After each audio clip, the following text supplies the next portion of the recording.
ये आपका आज का संपादकीय पाठ है। मैं आप लोगों से हमेशा कहता हूँ कि इस तरह के जो आर्टिकल लिखे जाते हैं उनके बारे में जरूर पढ़ा करिएगा। ये आपको प्रीलिम्स में, मुख्य परीक्षा में, इंटरव्यू में हर जगह मदद पहुंचाते हैं। एक सामान्य जानकारी भी आप लोगों को मिलती है यहाँ से। झूठा इतिहास गढ़ने का षड्यंत्र। तो अभी आप लोगों ने पिछले दिनों देखा कि प्रधानमंत्री मोदी जी बिहार गए हुए थे और ज्यों ही प्रधानमंत्री नरेंद्र मोदी ने बिहार में नालंदा विश्वविद्यालय के नए भवन का शिलान्यास किया, त्यों ही मीडिया से लेकर इंटरनेट मीडिया पर यह दुष्प्रचार शुरू हुआ कि नालंदा महाविहार को बख्तियार खिलजी नहीं बल्कि ब्राह्मणों ने जलाया था।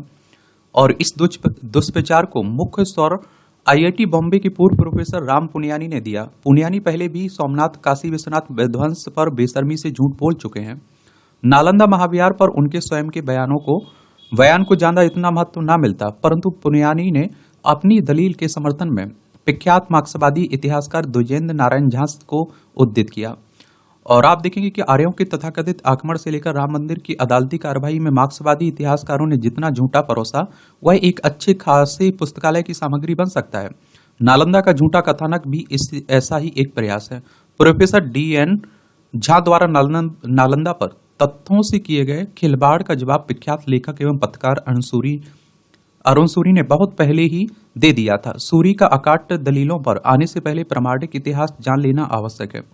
और आप देखिए कि 1197 में नालंदा विध्वंस का सबसे पहला उल्लेख मामलुक सल्तनत के फारसी इतिहासकार मिनहाज अल दीन की किताब तबकात ए नासिरी में मिलता है। मिनहाज ने 1227 होगा, याद रखिए 1927 नहीं होगा, यहाँ क्या होगा 1227 भारत आया और नालंदा पर हमले का वर्णन उसने कुछ इस प्रकार किया। वह आप देखिए बख्तियार 200 घुड़सवारों के साथ विहार के किले के प्रवेश द्वार की ओर बढ़ा और अचानक उस स्थान पर हमला कर दिया। बड़ी निडरता से बख्तियार ने खुद को महल के प्रवेश द्वार के पीछे फेंक दिया और किले पर कब्जा कर लिया। भारी लूट हासिल की और उस स्थान के निवासियों में, जिनमें बड़ी संख्या में ब्राह्मणों की थी, और उन पर सभी ब्राह्मणों के सिर मुड़े हुए थे, वे सभी मारे गए। वहां बड़ी संख्या में पुस्तकें थी और जब यह सभी पुस्तकें मुसलमानों के हाथ आई तो उन्होंने हिंदुओं को बुलवाया ताकि वे उन पुस्तकों की लेखनी के संबंध में जानकारी दे सकें, लेकिन सारे हिंदू मारे गए थे। और उन किताबों की सामग्री से परिचित होने पर पता चला कि वह पूरा किला और शहर एक कॉलेज था और हिंदू अपनी भाषा में कॉलेज को विहार कहते हैं, विहार। और मिनहाज जिन्हें ब्राह्मण बता रहा था वे संभवतः बौद्ध भिक्षु रहे होंगे, अन्यथा मुंडे हुए सिर की अपेक्षा शिखाओं का वर्णन आता। यदि कोई कहे कि तबकात ए नसीरी में नालंदा नाम विशेष रूप से नहीं आया तो यह कमी नालंदा विध्वंस के 37 वर्ष बाद भारत भ्रमण पर आए तिब्बती भिक्षु धर्म स्वामी की जीवनी से पूरी हो जाती है। और इस जीवनी में नालंदा में 14 शिखर और 80 विहारों के तुरस्कों द्वारा तोड़े जाने का वर्णन है। कुछ इतिहासकारों ने मिनहाज द्वारा वर्णित तोड़े और जलाए गए विहार को नालंदा की जगह ओदंतपुरी बताया, परंतु धर्म स्वामी की जीवनी में नालंदा जलाकर एक दिन बाद ओदंतपुरी पहुंचने का विवरण है, जो कि दोनों स्थानों की 10 किलोमीटर दूरी होने के कारण एकदम सटीक बैठता है। इतने स्पष्ट विवरण के उलट ऐतिहासिक महत्व की इस घटना पर DN झा ने अपना विपरीत पक्ष 2004 की इंडियन हिस्ट्री कांग्रेस के अध्यक्षीय भाषण में दिया। झा ने कहा कि एक तिब्बती परंपरा यह है कि 11वीं शताब्दी के कलचुरी राजा कर्ण ने मगध में कई बौद्ध मंदिरों और मठों को नष्ट किया था। और तिब्बती ग्रंथ पाग सेम जानसांग में कुछ हिंदू कट्टरपंथियों द्वारा नालंदा के पुस्तकालय को जलाए जाने का उल्लेख है। और जिस ग्रंथ का जिक्र झा ने किया वह 18वीं शताब्दी में लिखा गया था। इसी वाक्य के आधार पर पुनियानी और अन्य लोगों ने अपना प्रोपेगेंडा चलाया, परंतु इस मिथ्या प्रचार का सच सूरी ने 2014 में उद्घाटित किया। सूरी ने लिखा कि उन्हें इस वाक्य में जो बात सबसे पहले खटकी वह थी हिंदू कट्टरपंथी, क्योंकि झा 18वीं शताब्दी के ग्रंथ में उस सेकुलर शब्दावली का हवाला दे रहे थे जो अभी हाल ही में चलन में आई है। और मूल ग्रंथ में सूरी को पाक सेम जानसांग द्वारा उद्धृत कहानी कुछ इस प्रकार मिली। राजा के एक मंत्री कुकुट सिद्ध द्वारा नालंदा में एक मंदिर निर्माण पर उत्सव के दौरान कुछ शरारती नौसिखिए भिक्षुओं ने 2 गैर बौद्ध भिक्षुओं पर पानी छिड़क कर दिया और उन्हें दरवाजे और चौखट के बीच दबा दिया। इससे क्रोधित होकर एक भिखारी ने दूसरे की परिचय के रूप में सेवा की, जो सूर्य की सिद्धि प्राप्त करने के लिए 12 वर्षों तक गहरे गड्ढे में बैठा रहा। और सिद्धि प्राप्त करने के बाद उन्होंने अपने द्वारा किए गए हवन की राख को 84 बौद्ध मंदिरों पर फेंक दिया और वे सभी जल गए। और विशेष रूप से धर्म ग्रंथों को आश्रय देने वाले नालंदा के 3 धर्मगंज भी आग में भस्म हो गए। और वो गुहा समाज और प्रज्ञा परमिता के धर्म ग्रंथों से पानी की धाराएं बहने लगी, जो रतन धाती मंदिरों की 9वीं मंजिल में स्थित थे। और इससे अनेक धर्म ग्रंथ बच गए। बाद में राजा के दंड के डर से दोनों भिखारी उत्तर में हसामा असम भाग गए। हालांकि दोनों की मृत्यु आत्मदाह के कारण हुई। और सूरी के अनुसार डीएन झा द्वारा उद्धृत उपरोक्त वाक्य एक अन्य मार्क्सवादी इतिहासकार BNS यादव की पुस्तक society and culture in northern India से शब्दशः लिया गया था। परंतु मजे की बात यह थी कि जहां यादव ने कलचुरी राजाओं द्वारा मगध के मंदिर मठों को नष्ट करने वाली तिब्बती परंपरा को संदेशपद बताया, वहीं झा ने संदेशपद शब्द को अपने वक्तव्य से हटा दिया। और साथ ही यादव द्वारा लिखे गए भिखारी शब्द को झा ने हिंदू कट्टरपंथी में बदल दिया। एजेंडा लेखन के तहत DN झा ने एक नहीं बल्कि कई स्तर पर छलावा किया। और सबसे पहले एक दूसरे इतिहासकारों के लेखन को चोरी किया, फिर उसमें से वैसे शब्दों को हटाया या फिर बदला जिससे अर्थ का अनर्थ हो गया। और इसके अलावा आप देखेंगे समकालीन विवरण की अपेक्षा 18वीं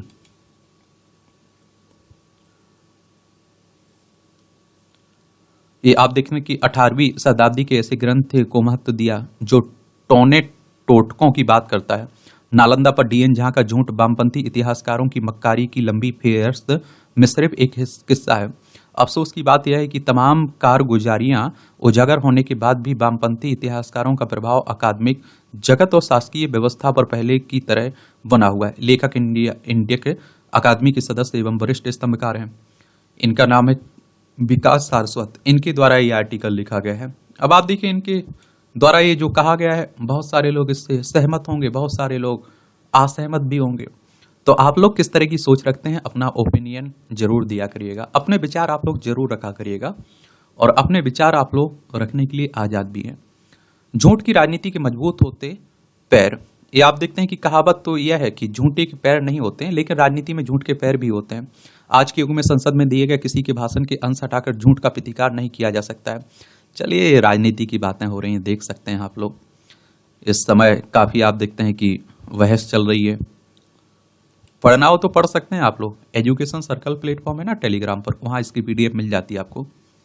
जीवन की राय, तो जीवन में सुख के क्षण कब बीत जाते हैं यह पता ही नहीं चलता है, किंतु दुख की घड़ियां बड़ी लंबी खिंच जाती हैं। क्या हमने कभी कल्पना की है कि जीवन में दुख क्यों आते हैं? ऐसा क्यों नहीं संभव है कि सिर्फ खुशियां ही बनी रहें और सदैव अच्छा समय चलता रहे? वास्तविकता में ऐसा नहीं होता। इसके पीछे का उत्तर यही कहा जा सकता है कि ईश्वर हमें जीवन की दोनों अवस्थाओं के लिए तैयार करना चाहते हैं। जब दुख हो तो इतनी सामर्थ्य रहे कि उससे निकल सके, सुख हो तो यह भान रहे कि किसी का आहत ना करें। ईश्वर तो हमें जीवन की हर चुनौतियों के लिए तैयार करते हैं। और जीवन की 2 स्थितियों की तरह है, सुख और दुख। दुख की स्थिति में इंसान बिखरता भी है और निखरता भी है। यह तय करना हमारा काम है कि हमें जिसका चयन करना है। यदि हम दुखों के भंवर में उलझते चले जाएंगे, किसी अप्रिय स्थिति, घटना अथवा दुखद प्रसंग का भी स्मरण करते रहेंगे, तो हम स्वयं ही उस पीड़ा से बाहर नहीं आ सकते, क्योंकि हमने पीड़ा से नाता जोड़ लिया है। और इस प्रकार से हम जकड़न की स्थिति में फंस जाते हैं और किसी अपने से विछोह की पीड़ा का वर्णन नहीं किया जा सकता है, किंतु इसे उबरना ही होता है। समय की फेर ने मानव व्यवहार में व्यापक परिवर्तन ला दिया है। उबरने की इस प्रक्रिया में दुनिया किसी को दुखी देखकर कहती है कि वह आपको दुख समझते हैं, और लेकिन वास्तव में दुख भोगने वाला ही उसका अनुभव कर पाता है। दुख नितांत निजी होता है। हमारे इर्द गिर्द के लोग संतावना देकर हमें बार बार दुख के स्मरण की ओर ही उन्मुख करते हैं। इसलिए दुख की अवस्था में अपने आत्मा की सक्रियता बढ़ाकर अंतस में परमात्मा के अन्वेषण का प्रयास करना चाहिए, क्योंकि आप देखते हैं वही हमें सही मार्ग दिखाने में सक्षम है। यह राय हमें जीवन को लेकर सही दृष्टिकोण विकसित करने में सक्षम बनाती है। और मैं तो आजकल आप लोगों से कहता हूं कि आपको कितनी भी परेशानी है, कुछ भी हो, आपको दूसरे से अपना दुख नहीं बताना है, क्योंकि आजकल लोग मजे लेते हैं आपका दुख सुन के, फिर तीसरे से बताते हैं। कभी रोने का मन भी होता है ना, तो रूम बंद किया और रो लिया करिएगा और दुनिया के सामने हंसते हुए रहिए। अगर लोगों को मालूम चले ना कि आप कमजोर हो रहे हैं, वो आपको छोड़ छोड़ कर जाने लगेंगे।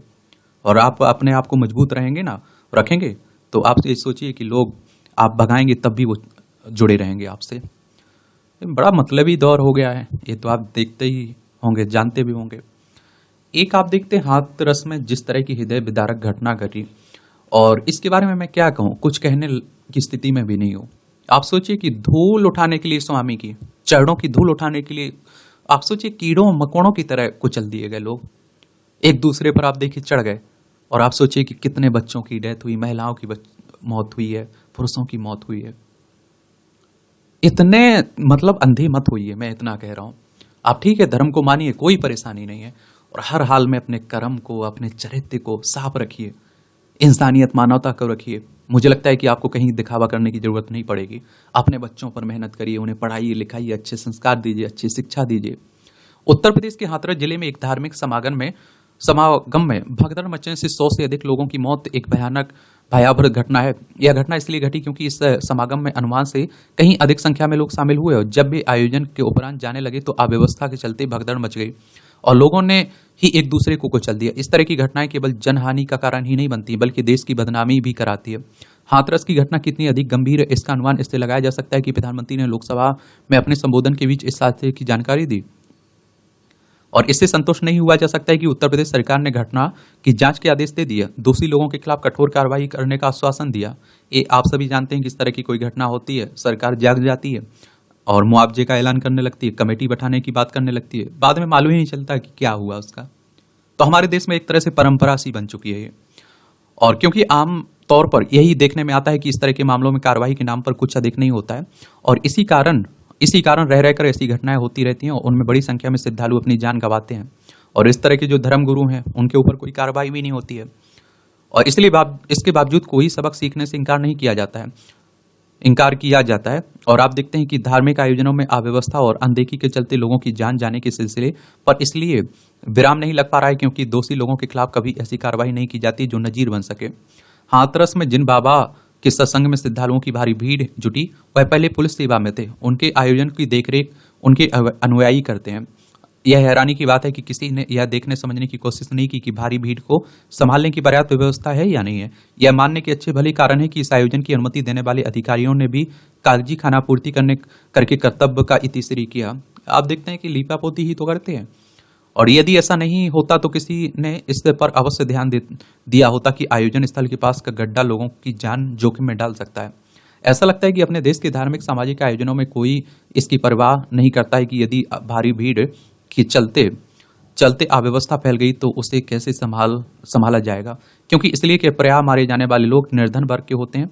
यह तय है कि हाथरस में इतनी अधिक संख्या में लोगों के मारे जाने पर शोक संवेदनाओं का तांता लगेगा, लेकिन क्या शोकाकुल होने वाले ऐसे कोई उपाय भी सुनिश्चित कर सकेंगे जिससे भविष्य में देश को शर्मिंदा करने वाली ऐसी घटना ना हो सके। और प्रश्न यह है कि आखिर धार्मिक आयोजनों में धर्म कर्म का उपदेश देने वाले लोगों को संयम और अनुशासन की सीख क्यों नहीं दे पाते हैं। और आप देखिए यह प्रश्न इसलिए है क्योंकि कई बार ऐसे आयोजनों में भगदड़ का कारण लोगों का असंयमित व्यवहार भी बनता है। आप लोग अपनी राय देने के लिए आजाद हैं। यूनिवर्सल कार्टन फल राज्य के रूप में पहचान बना रहे हिमाचल प्रदेश की आर्थिकी में बागवानी महत्वपूर्ण है। हिमाचल के सेब की मांग पूरे देश में रहती है। औसतन राज्य में 4,500 करोड़ रुपए के सेब का कारोबार होता है। कई बार मौसम अनुकूल ना रहने के कारण सेब उत्पादन प्रभावित हो जाता है। सरकारी स्तर पर भी बागवानी को बढ़ावा दिया जा रहा है। सेब के अलावा गुठलीदार फल, आम और नींबू प्रजाति के फलों का कारोबार भी प्रदेश में बढ़ा है। उधर आप देखते हैं कि बागबानों के साथ धोखाधड़ी की शिकायतें भी लगातार आती रहती हैं। अन्य राज्यों की आड़ती लाखों रुपए के फल बागवानों से ले जाते हैं लेकिन बाद में गायब हो जाते हैं। सेब सीजन के दौरान ऐसे मामले अधिक होते हैं। अभी तक सेब की खरीद पेटियों के अनुसार की जाती थी, इसलिए टेलीस्कोपिक पेटियां ही उपलब्ध होती थी। माना जाता है कि एक पेटी में 20 से 24 किलो सेब होता है, और लेकिन इनमें कई बार 30 से 35 किलो तक सेब भर दिए जाते हैं, और इससे बागवानी को भारी क्षति होती है, और इस कारण बागवानी यूनिवर्सल कार्टन की मांग कर रहे हैं। और आप देखते हैं कि सरकार ने भी इस सीजन से यूनिवर्सल कार्टन में ही सेब की बिक्री अनिवार्य कर दी है। अब यूनिवर्सल कार्टन के लिए भी कंपनियों का चयन और इसके मूल्य का निर्धारण भी कर दिया गया है। राज्य में 4 कंपनियां यूनिवर्सल कार्टन उपलब्ध करवाएंगी। मंडियों में सेब की खरीदारी करने वाले व्यापारियों का रिकॉर्ड रखा जाएगा ताकि यदि कोई व्यापारी किसी तरह की गड़बड़ी करता है तो उसे पकड़ा जा सके। और बागवानी को ऐसी आड़तियों से सतर्क रहना होगा जो उन्हें प्रलोभन देकर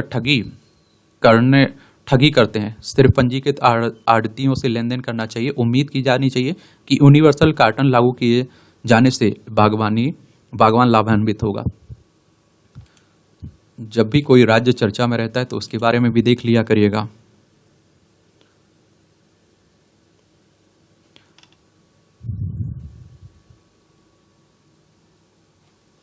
देखिए, ये हमारा प्यारा भारत है और इसकी अंतर्राष्ट्रीय सीमा चाइना से लगती राज्यों में लद्दाख, जम्मू कश्मीर, पंजाब, हरियाणा, उत्तर प्रदेश और उत्तराखंड से लगती है। यहाँ विधानसभा में आप देखिए 68 सीटें हैं, राज्यसभा में 3 सीटें हैं, लोकसभा में 4 सीटें हैं, 55,673 वर्ग किलोमीटर में फैला हुआ है। यहाँ के राज्यपाल हैं शिव प्रताप शुक्ला। सुखविंदर सिंह सुक्खू यहाँ के मुख्यमंत्री हैं, यानी कि चीफ मिनिस्टर की बात कर रहा हूं मैं। जलवायु परिवर्तन और जैव विविधता। तो जलवायु परिवर्तन के कारण दुनिया भर के पारिस्थितिकी तंत्र के समक्ष स्थिरता का खतरा मंडरा रहा है। विश्व आर्थिक मंच के अनुसार पिछले 5 दशकों में दुनिया की लगभग 70% जैव विविधता नष्ट हो गई और तकरीबन 10 लाख प्रजातियां विलुप्त होने के कगार पर हैं। जैव विविधता भोजन, पानी, औषधि, आजीविका और स्वस्थ पारिस्थितिकी तंत्र की निःशुल्क प्रदाता है, जो जीवन की सुगम और सुदृढ़ बनाने में भी सहायक है। लेकिन विभिन्न कारणों से क्षय होती जैव विविधता सामाजिक, आर्थिक और स्वास्थ्य संबंधी अनेक समस्याओं को जन्म दे रही है। एक बात और आपको बता दूं, जब आप लोग आंसर राइटिंग करते हैं, निबंध लिखते हैं, तो इन आंकड़ों का आप लोग उपयोग कर लिया करिएगा। जो संस्थाओं के द्वारा दिए जाते हैं वो भी देख लिया करिएगा। अगर हम लोग विश्व आर्थिक मंच की बात करें, वर्ल्ड इकोनॉमिक फोरम की बात हो रही है, इसका स्विट्जरलैंड में हेडक्वार्टर देखने को मिलेगा। 24 जनवरी 1971 में इसकी स्थापना हुई थी।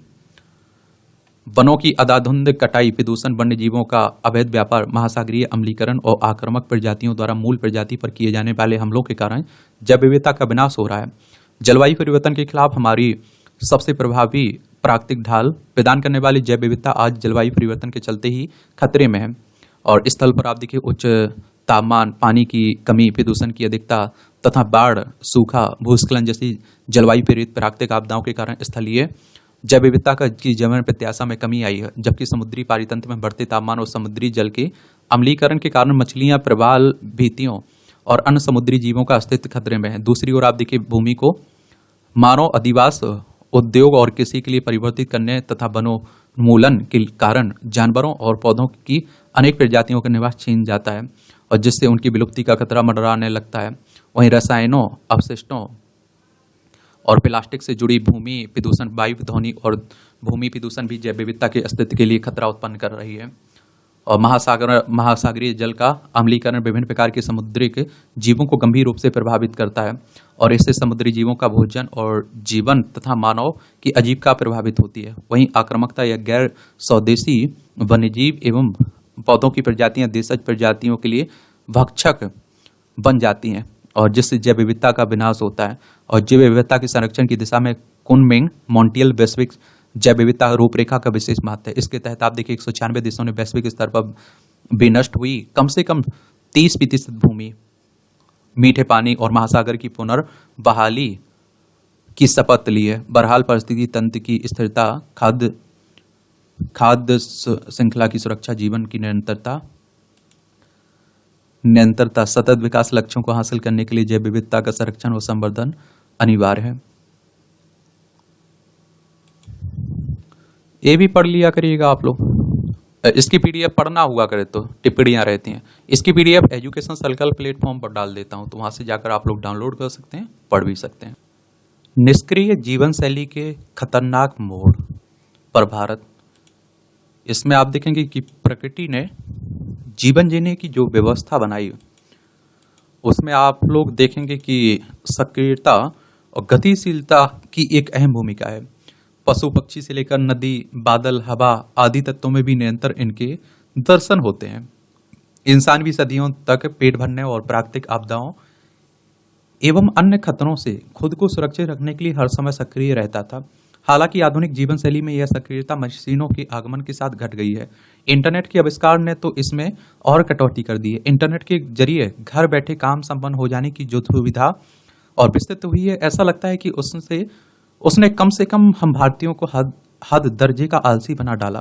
कहने को तो कस्बे शहरों में हम हर उम्र के कुछ लोगों में स्वस्थ रहने और ऊर्जावान दिखने की चाहत में इजाफा हुआ है, लेकिन कुछ रिपोर्ट बताती हैं कि हकीकत इससे उलट है। हाल की एक रिपोर्ट का दावा है कि शारीरिक श्रम के मामले में हम भारतीयों में से आधे अत्यधिक सुस्त हो गए और इससे उनमें जीवन शैली से जुड़ी बीमारियों का खतरा बढ़ गया है। कोविड के बाद वाले दौर में अचानक होने वाली मौतों पर नजर डालें तो यह रिपोर्ट खतरे की एक घंटी लगती है। और इससे यह सवाल भी उठता है कि कहीं यह शारीरिक निष्क्रियता ही अचानक होने वाली मौतों की असल वजह तो नहीं है। पुरुष बनाम स्त्री कौन ज्यादा आलसी है? तो यहाँ तो मुझे लगता है कि आप लोग अंदाजा लगा सकते हैं। भारतीयों में आलस घर कर जाने संबंधी दावा दुनिया की एक विख्यात स्वास्थ्य जर्नल द लेसेंट की एक रिपोर्ट में किया गया है। 2000 से 2022 के बीच दुनिया के 197 देशों में वयस्कों की शारीरिक सक्रियता का अध्ययन कर बनाई गई यह रिपोर्ट कहती है कि वयस्कों में शारीरिक सक्रियता के अभाव के मामले में भारत उच्च आय वाले एशिया प्रशांत क्षेत्र में दूसरे स्थान पर है। आंकड़े बताते हैं कि भारत में सन 2000 में 22% वयस्क शारीरिक रूप से पर्याप्त सक्रिय नहीं थे। वर्ष 2010 में 34% पहुंच गया और जो 2022 में बढ़कर 50% के आंकड़े को छू लिया है। और यदि यह दर आगे भी कायम रही तो 2030 तक देश के 60% वयस्क डायबिटीज जैसी घातक जीवन शैली से जुड़ी बीमारियों के आसान शिकार बन सकते हैं। और इस मामले में पुरुषों के मुकाबले स्त्रियों के लिए खतरा और अधिक है, क्योंकि 42% पुरुषों के मुकाबले 57% महिलाएं फिलहाल आलसी लोगों की श्रेणी में आ रही हैं। और समस्या अकेले भारत के लिए नहीं है। द लेसेंट की रिपोर्ट का दावा है कि पूरी दुनिया में वयस्कों की शारीरिक निष्क्रियता का प्रतिशत बढ़कर 31.3% हो गया है। हालांकि जीवन शैली से संबंधित बीमारियों की रोकथाम के उद्देश्य से शारीरिक गतिविधियों में 15% सुधार का वैश्विक लक्ष्य रखा गया है, लेकिन जिस रफ्तार से दुनिया के लोग आलसी हो रहे हैं उसको देखते हुए इस लक्ष्य को हासिल करना अब कठिन है। इंटरनेट ने घटाई सक्रियता। तो शारीरिक सक्रियता का अर्थ व्यायाम करने, ऊंची इमारतों में लिफ्ट के स्थान पर सीढ़ियों का इस्तेमाल करने, पैदल चलने, दौड़ आदि गतिविधियों से है। और एक सप्ताह की अवधि में यदि कोई वयस्क 150 मिनट तक व्यायाम जैसे काम नहीं करता है या फिर 75 मिनट प्रति सप्ताह अत्यधिक सक्रियता वाले काम जैसे जिम में कसरत करना या दौड़ लगाना नहीं करता है तो वह शारीरिक रूप से सक्रिय नहीं माना जाएगा। वैसे तो आप देखिए हमारे देश में पिछले कुछ अरसे में जगह जगह जिम खुले हैं। कुछ राज्य सरकारों ने सार्वजनिक पार्कों में व्यायाम करने के उपकरण स्थापित कराए हैं और लोगों को योग का महत्व समझ में आया है। लेकिन पार्कों में सुबह शाम और सैर करने या दौड़ने अथवा व्यायाम करने वालों का प्रतिशत काफी कम है। लोग नजदीकी बाजार जाने या मेट्रो ट्रेन पकड़ने के लिए भी खुद की कार स्कूटर का इस्तेमाल करने लगे हैं या फिर आप देखिए ऑटो रिक्शा लेने को अहमियत देते हैं। और इस बदलाव का एक कारण आज ज्यादातर कामकाज इंटरनेट के जरिए संपन्न होना बताया जाता है। ई कॉमर्स कंपनियों से मिलने वाली सुविधाओं के चलते लोग इंटरनेट पर आश्रित हो गए हैं और घर बैठे सिर्फ एक क्लिक के सहारे अधिकतम काम निपटाने लगे हैं। और इससे घर से बाहर निकल दफ्तर या किसी अन्य कामकाज के लिए दौड़ धूप करने की उनकी जरूरत भी खत्म हो गई है। कंपनियां लोगों से वर्क फ्रॉम होम करवा रही हैं या उन्होंने उनके लिए हाइब्रिड हफ्ते में 2 या 3 दिन घर अथवा दफ्तर से काम करने की सहूलियत वाला मॉडल अपना लिया है। और कहते हैं ना कि जितनी सहूलियत मिलती जाए उतने आलसी होते जाते हैं ना। और इससे भी लोगों को शारीरिक सक्रियता घट गई है। मसला यह नहीं है कि जो काम इंटरनेट के जरिए संपन्न हो सकते हैं उन्हें घर से बाहर जाकर निपटने की जिद क्यों पाली जाए, बल्कि यह है कि शारीरिक गतिविधियां कम हो जाने या आप देखिए हो जाने का हमारी सेहत पर जो असर पड़ रहा है वह घातक और कई मामलों में जानलेवा भी है। और जीवन शैली जनित बीमारियों का खतरा, यदि कोई वयस्क लंबे अरसे तक शारीरिक रूप से निष्क्रिय रहता है तो वह बहुत आसानी से डायबिटीज, हाई ब्लड प्रेशर, हृदय रोग और मोटापे समेत कई अन्य जीवन शैली से संबंधित बीमारियों की चपेट में आ जाता है। दुनिया में जीवन शैली जनित इन बीमारियों का प्रकोप तो बढ़ ही रहा है। माना जाता है कि भारत में इनकी रफ्तार कुछ ज्यादा ही तेज है। जैसे Indian council of medical research की एक रिपोर्ट बताती है कि हमारे देश में 2021 में 10 करोड़ से ज्यादा लोग डायबिटीज और 31.5 करोड़ लोग उच्च रक्तचाप से पीड़ित थे। और इस समस्या का एक सिरा तो निश्चित ही शारीरिक सक्रियता में गिरावट और हमारी सुस्ती है। इस समस्या का दूसरा सिरा जीवन शैली जनित बीमारियों के इलाज के आधुनिक तौर तरीकों से जुड़ा है और जिनमें लोगों को शारीरिक सक्रियता की तरफ मोड़ने के बजाय उनका इलाज करवाओ और सर्जरी के जरिए किया जाता है। इन बीमारियों के कारण वैश्विक स्वास्थ्य तंत्र पर अतिरिक्त बोझ पड़ता है और जिससे सरकारों का ध्यान उन ये आप देखिए उन बीमारियों और संक्रमणों की रोकथाम से हट जाता है जिनका निदान ज्यादा जरूरी है।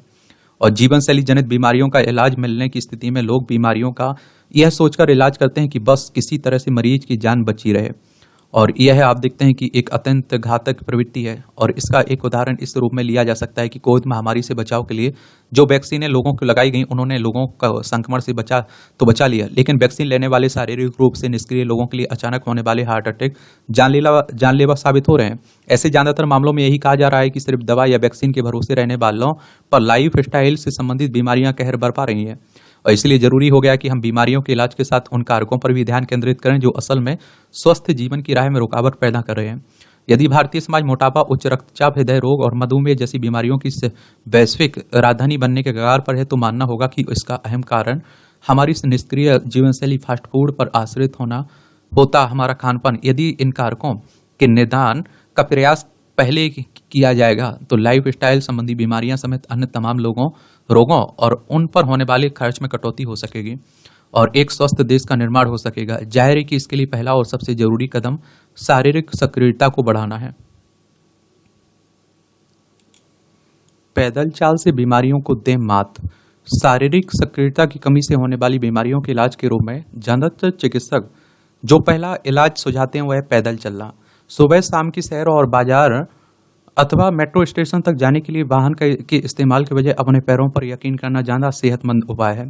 लेकिन विडंबना है कि शारीरिक निष्क्रियता या कहें कि आराम तलवी, ये आप देखते हैं कि आराम तलवी की पहली कड़ी में पैरों को आराम देने की आदत सबसे पहले आती है। और मैंने देखा है जो आप देखते हैं कहते रहते हैं हमारे पैर दर्द करते हैं, हम चल नहीं पाते हैं, वो एक दिन रुक ही जाते हैं, फिर चलना ही बंद कर देते हैं उनके पैर।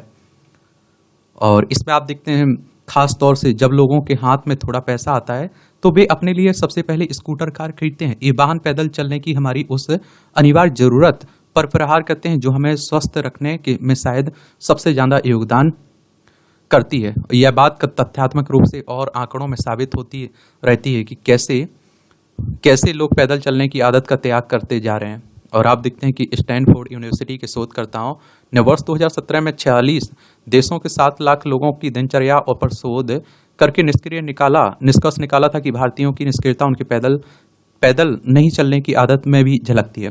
सर्वेक्षण के अनुसार भारतीय औसतन एक दिन में सिर्फ 4,297 कदम चलते हैं। भारत की तुलना में चीन और हांगकांग के नागरिक ज्यादा सक्रिय पाए गए हैं जो प्रतिदिन औसतन 6,889 कदम चल रहे थे। और वैसे तो एक दिन में औसतन 3,513 कदम चलने वाले इंडोनेशिया के लोगों को भारतीयों से भी ज्यादा सुस्त पाया गया था। लेकिन उल्लेखनीय है कि कदम ताल के पैमाने पर बनाई गई 46 देशों की सूची में भारत वैश्विक रैंकिंग में 39वें स्थान पर था, जो एक बेहद खराब रैंकिंग है।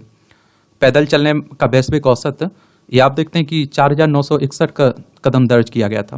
सर्वेक्षण के अनुसार आप देखिए महिलाएं तो पैदल चलने के मामले में और भी सुस्त पाई गई थी। महिलाओं में मोटापे की बढ़ती समस्या का यह एक बड़ा कारण है। वे बहुत कम पैदल चलती हैं। जब से घर का ज्यादातर काम मशीनों के हवाले हो गया है और टीवी इंटरनेट ने महिलाओं के पांव बांध दिए हैं, तब से स्वस्थ और निष्क्रिय जीवन शैली उनके लिए और भी खतरनाक साबित होने लगी। इसमें आप क्या सोचते हैं?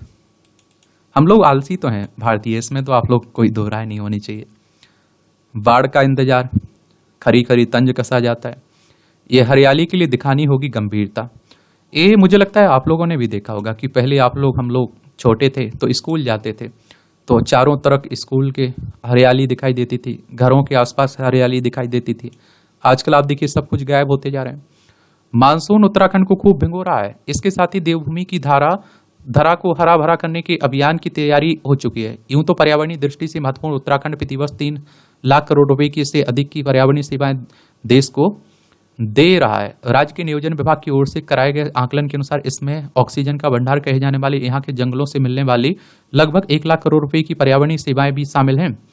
और आप देखेंगे कि वनों की यह रुतबा बनाए रखने के लिए सरकार के साथ ही तमाम संस्थाएं हर साल मानसून में बेहद पैमाने पर पौधारोपण में जुटती हैं। जंगल हो अथवा शहर, गांव के सार्वजनिक स्थल, पार्क, स्कूल, कॉलेज एवं विभागीय कार्यालय के परिसर, जहां भी संभव हो हरियाली के लिए विभिन्न प्रजातियों के 1.5 से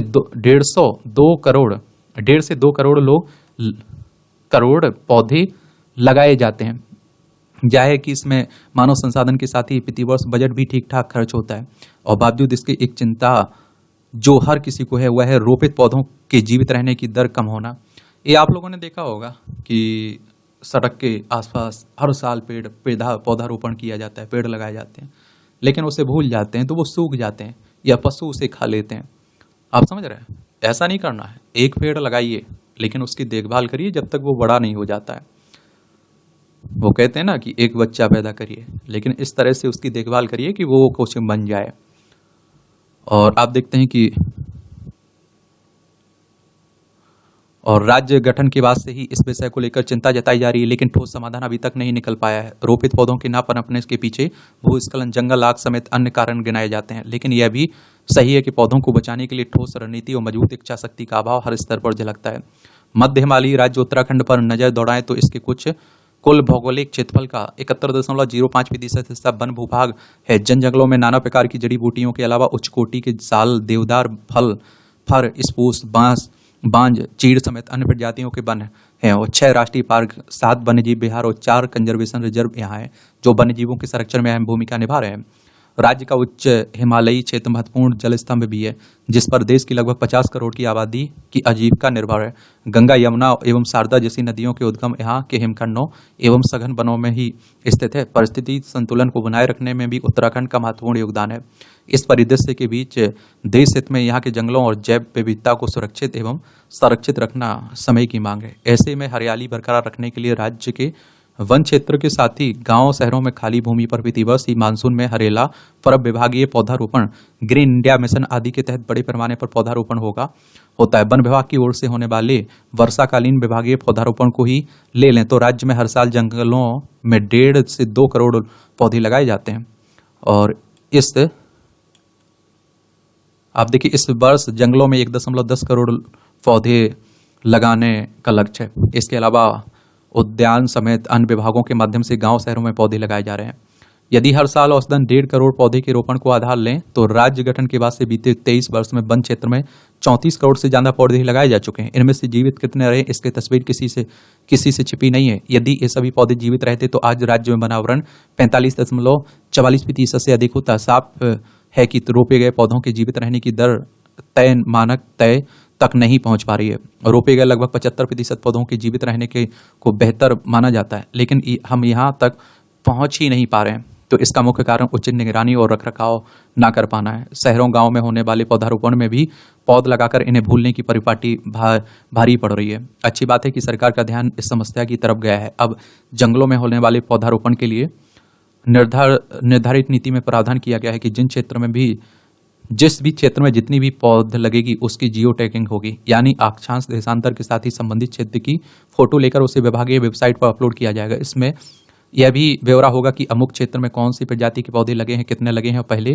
क्या स्थिति थी और किसके नेतृत्व में इन्हें लगाया गया है। इसके अलावा वन विभाग की अनुसरण विंग को भी अपने दायित्व का निर्वहन प्रभावी ढंग से करने को कहा गया है।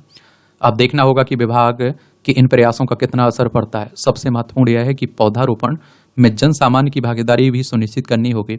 ऐसा ना हो कि पौधे लगाकर उन्हें भूल जाएं। यदि प्रत्येक व्यक्ति पौध लगाकर उनकी उचित देखभाल करेगा तो पर्यावरण के संरक्षण में यह उसकी महत्वपूर्ण भागीदारी होगी। कहने का आशय है कि हरियाली के लिए वन विभाग के साथ ही प्रत्येक जन को सजग होना ही होगा, तब जाकर बात बनेगी। एक बात और बता दूं, मैं तो यहाँ तक कह देता हूँ कि जो पेड़ है ना वो हमारे फेफड़ों का एक हिस्सा है। हम लोग आप देखिए कार्बन डाइऑक्साइड छोड़ रहे हैं, हमें ऑक्सीजन दे रहे हैं, और कोरोना महामारी में ऑक्सीजन की कीमत आपको समझ में आ गई होगी। ये राजनीति की बातें हो रही हैं। तो इस तरह से आप देखें दैनिक जागरण का संपादकीय पाठ खत्म होता है। एक आर्टिकल जनसत्ता का मुझे बड़ा अच्छा लगता है और कहीं आप लोग की यूपीएससी लेवल का लिखा जाता है। जिस तरह से state PCS civil service demand करता है ना, उसी तरह लिखा जाता है। ये सूचना संजाल और भ्रम का भंवर, और देखिए आग की तरह फैलता है झूठ। तो पारंपरिक जनसंचार माध्यमों में सूचना पाने के लिए व्यक्ति को अलग से समय निकालना पड़ता था, मगर आज डिजिटल मीडिया के जरिए व्यक्ति का सूचनाओं से अनवरत जुड़ाव बना रहता है। इसमें रील, शॉर्ट जैसे वीडियो प्रारूप पहुंच के मामले में सबसे प्रभावी हो चले हैं। हालांकि सोशल मीडिया के उभार से सूचनाओं पर संस्थागत कब्जा कम होता गया है और इस विकेंद्रीकरण का लाभ समाज में व्यक्तिगत स्तर तक पहुंचा है। डिजिटल मीडिया की सर्वाधिक उपयोगिता यह है कि इसके जरिए न्यूनतम समय वैश्विक पहुंच संभव है, मगर यह भी सत्य है कि सोशल मीडिया की सूचनाएं ही सबसे अधिक संदिग्ध है। इन खतरों का कोई समाधान निकला भी नहीं था और इसमें कृत्रिम मेधा की रचनात्मक और डीप फेक की धूर्तताएं भी शामिल हो गई हैं। अब हर व्यक्ति जिसके पास हाथ में स्मार्टफोन है वह पत्रकार भी है और प्रसारक भी है। अब कोई भी पेशा ऐसा नहीं है जिसका विशेषज्ञ यूट्यूब पर ना मिल जाए। और इसकी सकारात्मकता तो उत्साहजनक हो सकती है क्योंकि कोई चिकित्सक, वकील, चार्टर्ड अकाउंटेंट, सिविल अभियंता, तकनीकी विशेषज्ञ जैसा अति व्यावसायिक व्यक्ति फिर निःशुल्क वीडियो समाज के लिए परोस रहा है। बदले में उसकी अपेक्षा अपने दर्शकों से यह है कि वह उस वीडियो को पसंद और प्रसारित करे, उस चैनल की सदस्यता ग्रहण करे। उनके मांगों पर उस वीडियो का अर्थतंत्र संचालित होता है। ऐसे लोगों को यूट्यूबर कहा जा रहा है जो एक पूर्ण रूपेण पेशा बन चुका है। अनेक ऐसे लोकप्रिय यूट्यूबर या डिजिटल वक्ता हैं जिनकी सामाजिक उपयोगिता बनती है, उन्हें सोशल मीडिया इन्फ्लुएंसर की संज्ञा दी जा रही है और सरकार उनको और उनकी सामाजिक भूमिकाओं को देखते हुए अलग से सम्मानित भी कर रही है। जाहिर है कि डिजिटल माध्यम सिर्फ एक वैकल्पिक माध्यम नहीं बल्कि पूंजी या सत्ता प्राप्ति का माध्यम भी बन चुका है। यही कारण है कि देश में सैकड़ों मुख्यधारा के पत्रकार, बुद्धिजीवी, दूसरे पेशे के लोग यूट्यूब आदि माध्यमों के लिए वीडियो, शॉर्ट और रील बनाने में व्यस्त हो चुके हैं, बल्कि स्थापित चैनलों के अपने यूट्यूब चैनल भी समानांतर प्रसारण में हैं और लाभ कमा भी रहे हैं। और इस पूरी प्रक्रिया में पूंजी और सत्ता की सहभागिता ने डिजिटल मीडिया को संदिग्ध, उभारू और भ्रामक बनाया। आज इसमें शामिल साते लोगों ने इसे अपने निजी अभियानों की शरणस्थली बना दिया और जिनकी मंशा सामाजिक सरोकार से अधिक भेड़चाल वाली दर्शक वर्ग तैयार करना है और लोकतंत्र में तथ्यपरक विश्लेषण, सत्याग्रही रिपोर्टिंग से अधिक अपनी तत्कालिक जरूरत और निष्ठा के अनुरूप जनमत तैयार करने का उपक्रम या सामान्य सी परिघटना होती जा रही है। टेलीविजन की टीआरपी वाली बीमारी का समाधान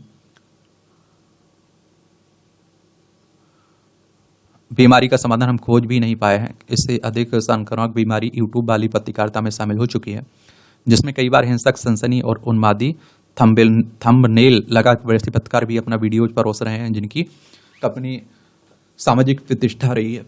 दूसरी तरफ इंटरनेट दुनिया में सोशल मीडिया पर समाचारों की शीर्षक ऐसे तैयार किए जाते हैं जिसमें सूचनाएं परोसने से अधिक छिपाने का यत्न होता है ताकि पाठक तुरंत उस लिंक को खोले और अधिक समय तक खोले रखे। और इन शीर्षक को आकर्षक बनाने में न्यूनतम भाषाई संजीदगी बनाए रखना तो दूर, सामान्य स्पष्टता की कमी होती है। और ऐसे में आप देखते हैं कि डिजिटल सामग्री निर्माता, पत्रकार या समाजसेवी से अधिक सूचनाओं के आखेटक लगते हैं जिसकी प्राथमिकता में सब कुछ शामिल हो सकता है। और इसमें आप देखिए समाज का हित नहीं, यह हाल तो शिक्षित तबके का है, जबकि यहाँ ऐसा तबका भी तेजी से उभर रहा है जो डिजिटल मीडिया को अपनी कुंठा, अश्लीलता, खुराफात और कर्तव्य को परोसने का सहज माध्यम बना चुका है। इसका दर्शक वर्ग भी है और फलस्वरूप पूंजी का लाभ भी है। रील और शॉर्ट के माध्यम से यह सब तबका डिजिटल मीडिया के लिए एक संक्रामक बीमारी सिद्ध हो रहा है। अधिक कचरी समझ के आधार पर धर्म, संप्रदाय, जाति का दंभ यहाँ खुलेआम तैर रहा है। फूहड़, चुटकुले, शेरो शायरी, अश्लील लोकगीतों से बनी रील की भरमार ने इस प्रदूषण को और फैलाया है। खुराफात और कर्तव्य के नशे का अंदाजा इससे लगाया जा सकता है कि एक रिपोर्ट के अनुसार उत्तराखंड में रेल से होने वाली दुर्घटनाओं में 67% की वृद्धि हुई है। इसका कारण लोगों का ट्रेन के इर्द गिर्द सेल्फी लेना और रील बनाना। और एक शोध में पाया गया कि अक्टूबर 2011 से नवंबर 2017 के मध्य 137 मौतें सिर्फ सेल्फी लेने के क्रम में हुई थी। मरने वालों की औसत उम्र लगभग 22 वर्ष थी। यह नशा दिनों दिन बढ़ रहा है। कुछ आकर्षक वीडियो, फोटो मिल जाएं और इससे डिजिटल मीडिया पर डालकर वायरल हुआ जा सके, ऐसे अनेक शरारत भरी वीडियो बनाने के क्रम में आसपास के लोग भी दुर्घटना के शिकार होते हैं। और आप देखेंगे कि डिजिटल मीडिया ने एक नई संस्कृति को परिचय दिया है और जिसमें नए प्रतीक, प्रतिमान और मूल्यबोध के साथ नए मुहावरे और भाषा शैली विकसित हो रही है जो आम समाज के लिए सहज नहीं है, बल्कि कई मामलों में इसमें व्याप्त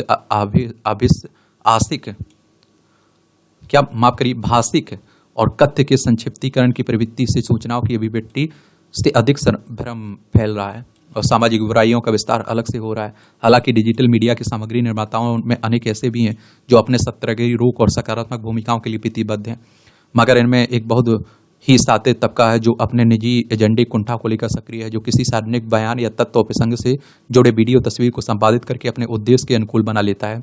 भारत जैसे लोकतंत्र में जहां हर छपे हुए को सत्य और प्रसारित वीडियो को अकाट मानकर चलने वालों की कमी नहीं है, यही साते तबका डीप फेक तकनीक से इस्तेमाल तकनीक से जिम्मेदार नेताओं के मुख से ने अपना प्रत्यारोपित झूठ बुलवाकर प्रसारित कर देता है। और इससे आप देखिए डिजिटल मीडिया पर संदेह, कुप्रचार, पक्षधरता, अनैतिक लाभ की मंशा के साथ चालाकी, चुहलबाजी वाली मानसिकता उभर कर सामने आती है।